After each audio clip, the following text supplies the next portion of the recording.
নমস্কার বন্ধুরা, নিবেদিতাস কিচেনে আপনাদের সকলকে অনেক স্বাগত জানাই। আশা করি আমার সকল বন্ধুরা খুবই ভালো আছেন। আমিও ভালো আছি বন্ধুরা। আজকে আপনাদের জন্য একটা নিরামিষ সবজির রেসিপি নিয়ে এসেছি। খুবই সহজ পদ্ধতিতে রুটির সাথে খাওয়ার জন্য এই তরকারিটা আজকে সকালের টিফিনের জন্য বানানো হয়েছিল, আর সেই তরকারির রেসিপিটাই আপনাদের সকলের সাথে শেয়ার করব। তো চলুন বন্ধুরা, রেসিপির দিকে এগোনো যাক। এখানে যে সবজিগুলো কেটে নেওয়া হয়েছে সেটা হলো ঝিঙে, পেঁপে, গাজর, আলু আর কচু। এখন যে বড় বড় কচুগুলো উঠেছে সেই কচুগুলোর থেকে মুখের দিক থেকে কিছুটা পার্ট আমি কেটে নিয়েছিলাম। আর এখানে আছে টুকরো টুকরো করে নেওয়া গাজর। জলসার সবজিগুলো দিয়েই কিন্তু এই নরম সবজিটা বানানো হয়েছে। প্রথমে এখন কড়াইয়ের মধ্যে অল্প পরিমাণে সর্ষের তেল দিয়ে নিয়েছি।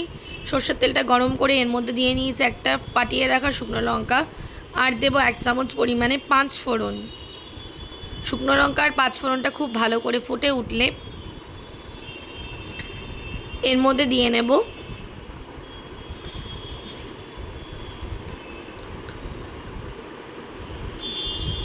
এক চামচ পরিমাণে আদা বাটা। আদা বাটাটা দিয়ে খুব ভালো করে নাড়িয়ে ছাড়িয়ে নিয়ে আদা বাটাটা কষিয়ে নিতে হবে, নইলে আদার একটা কাঁচা গন্ধ থেকে যায়। সেই জন্য আমি সবসময় আদাটা তেলের মধ্যে কষিয়ে নিই, তাহলে একটা খুব সুন্দর গন্ধ বেরোয়। এবারে এর মধ্যে সবজিগুলো সব দিয়ে নিলাম। আদা বাটাটা কষানোর পরে সব সবজিগুলো তেলের ওপর দিয়ে দিয়েছি। দিয়ে এবার এর মধ্যে 1 চামচ পরিমাণে নুন আর 1 চামচ পরিমাণে হলুদ দিয়ে ভালো করে নাড়িয়ে চাড়িয়ে নেব। ভালো করে নাড়িয়ে চাড়িয়ে গ্যাসের ফ্লেমটা বাড়িয়ে রাখতে হবে, আর গ্যাসের ফ্লেমটা বাড়িয়েই সব সবজিগুলো সিদ্ধ হতে দেব।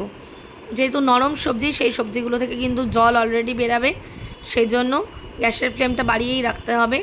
আর কচুটাই সিদ্ধ হতে যা সময় লাগবে। আর পেঁপে, দেখুন বন্ধুরা, কালারটা কিছুটা চেঞ্জ হয়ে এসছে।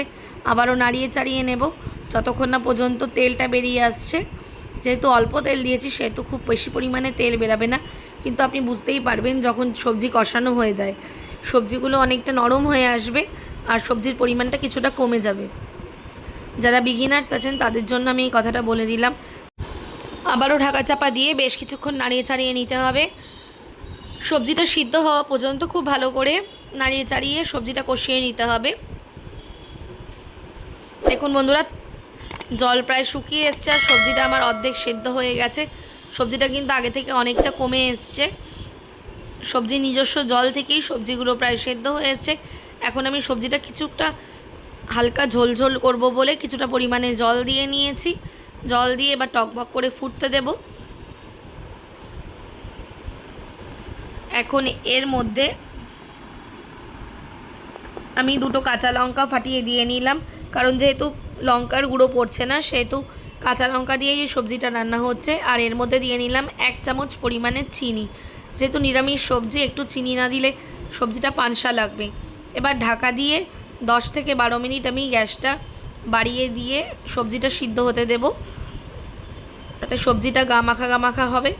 দেখুন বন্ধুরা, সবজিটা কিন্তু প্রায় সেদ্ধ হয়ে এসছে আর অনেকটা ঝোলও শুকিয়ে এসছে। রুটির সাথে কিন্তু এরকম পাঁচমিশালি সবজি কিন্তু খেতে বেশ ভালো লাগে। আমার ভিডিওগুলো ভালো লাগলে বন্ধুরা লাইক, শেয়ার ও কমেন্ট করে দেবেন। আর নিবেদিতাস কিচেনে নতুন বন্ধু হলে অবশ্যই নিবেদিতাস কিচেনকে ফলো করে পাশে থাকবেন। আমার পুরনো সকল বন্ধুদের অনেক অনেক ধন্যবাদ জানাই আমার পাশে থাকার জন্য। সব সবজিগুলো সেদ্ধ হয়ে এসছে বন্ধুরা। এবার আমি সবজিটা নামিয়ে নিয়েছি। আমার এই পাঁচমিশালি সবজির রেসিপিটা আপনাদের কেমন লাগলো অবশ্যই আমাকে কমেন্টে জানাবেন। আর আপনাদের ভালো লাগলে অবশ্যই এই রেসিপিটা একবার হলেও ট্রাই করবেন। আবারও দেখা হবে নিবেদিতাস কিচেনের আরও একটি নতুন ভিডিওর সাথে। ততক্ষণের জন্য বাই বাই বন্ধুরা।